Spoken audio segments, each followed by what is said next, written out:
Ya, saya setengah tidak percaya MUI diserang karena kami semua kan sedang berada di lantai 4. Acara di lantai 4 itu rapim.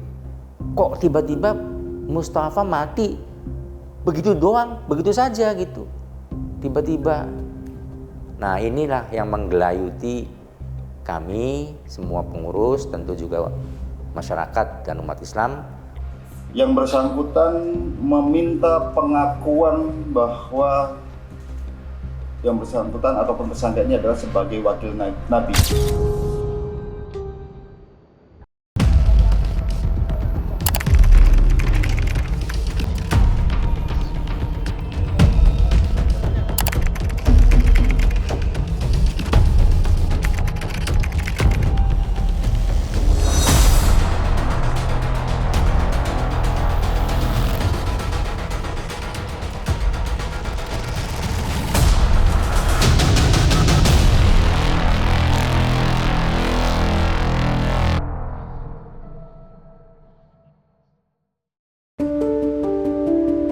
Itu acara kan hari pertama setelah Idul Fitri.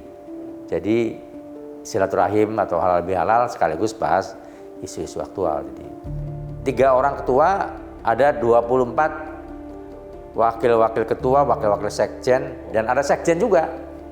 Ya kan lantai 1 peristiwanya kita di lantai 4 ya udah nggak kedengeran apa-apa. Insiden penembakan terjadi saat rapat pimpinan Majelis Ulama Indonesia yang dihadiri sekitar 24 orang di Aula Buya Hamka lantai 4 gedung MUI. Dalam peristiwa itu, pelaku tewas dan 2 orang pengurus MUI terluka.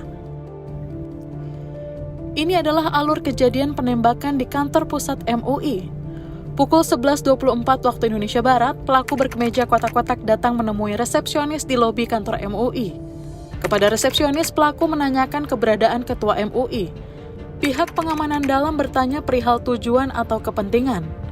Pelaku justru emosi dan mengeluarkan senjata berjenis airgun dan menembakkannya. Pelaku meletuskan airgun 3 kali, salah satunya ke arah resepsionis dan mengenai punggung resepsionis. Pelaku lari keluar gedung MUI namun dikejar oleh Pamdal dan karyawan MUI. Pelaku pingsan dan diamankan polisi ke kantor Polsek Menteng. Pelaku dibawa ke Puskesmas Menteng dan dinyatakan meninggal oleh dokter. Pukul 12.45 waktu Indonesia Barat, polisi memasang garis polisi, lalu tim Inafis tiba di lokasi. Pukul 13.25 waktu Indonesia Barat, Brimob bersenjata lengkap tiba di kantor MUI untuk pengamanan.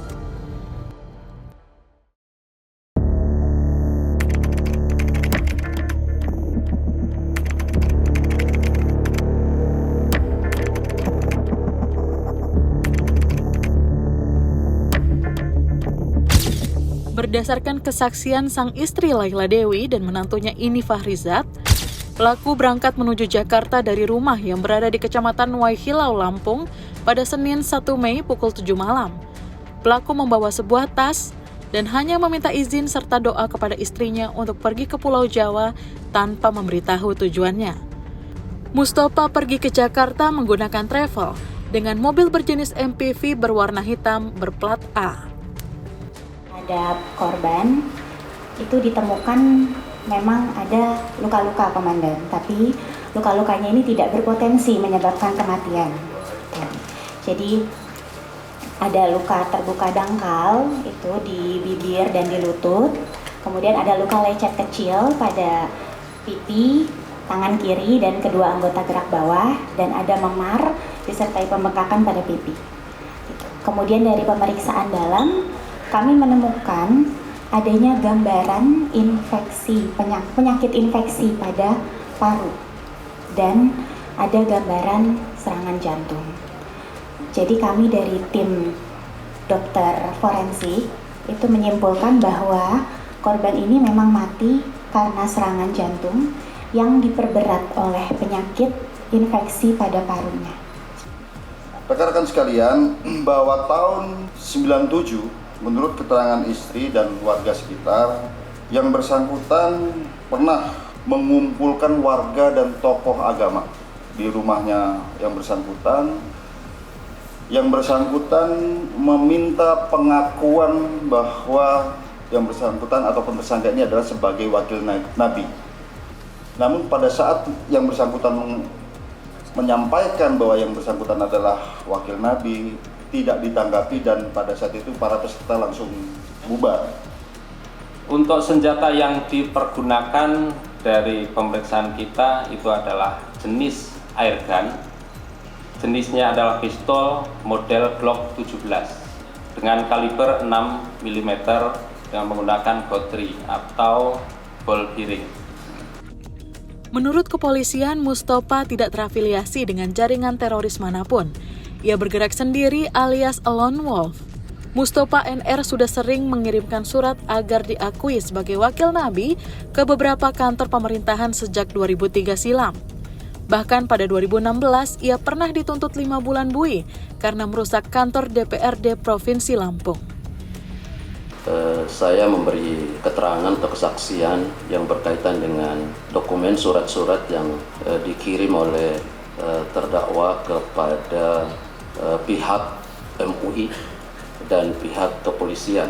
Tersangka ini kalau dari hasil suratnya, yang pertama dia menjelaskan dia hanya mengenyam pendidikan tamat SD.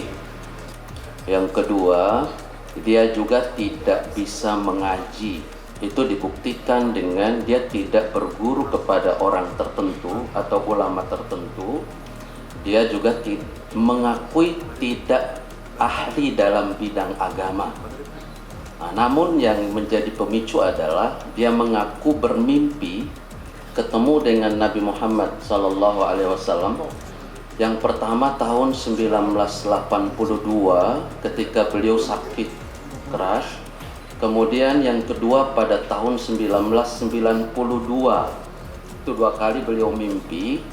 Dan ini ada hal yang karena surat menyurat ini tidak ada tanda baca yang memadai untuk dipahami secara baik, hingga ada juga kalimat bermimpi itu tapi tidak ketemu Nabi. Ketemu Nabinya di alam nyata, dan kemudian dia mengatakan dia dapat perintah atau pengakuan dari Nabi bahwa dia itu adalah Nabi kedua atau wakil Nabi.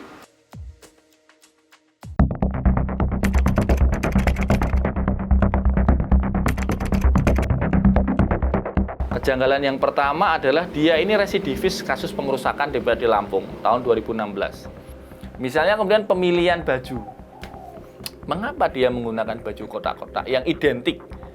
Bajunya sama persis dengan identik dengan baju pendukung salah satu kandidat di Pilkada 2017. Dan kandidat itu diposisikan tahun 2017 bertentangan dengan kelompok Islam kan saat itu. Kejanggalan berikutnya adalah CCTV. Sampai hari ini saya belum melihat langsung bagaimana proses dia masuk dari luar ke gedung MUI. Nah, yang terakhir yang lagi ramai di medsos adalah mutasi rekening. Ini lebih janggal lagi dengan profil pelaku yang dikabarkan dia seorang petani ya. Seorang petani di Lampung dengan asumsi mutasi rekening sedemikian besar. Oleh karenanya untuk menuntaskan pekerjaan ini, kami telah memutuskan membentuk tim investigasi yang diketuai oleh Profesor Dr. Nur Ahmad sebagai ketua. Ada beberapa lain yang jumlahnya 9. Dan tim ini nanti akan bekerja untuk mengungkap tabir itu. Tentu bekerjasama dengan aparat kepolisian, lembaga yang terkait, PPATK dan lain-lain, termasuk dengan rumah sakit yang menangani dan memvisum atau mengotopsi Mustofa itu, supaya tidak ada keraguan atau tidak ada tabir, tapi betul-betul terungkap agar masyarakat dan umat Islam khususnya menjadi tenang. Bagaimana peristiwa ini yang sesungguhnya?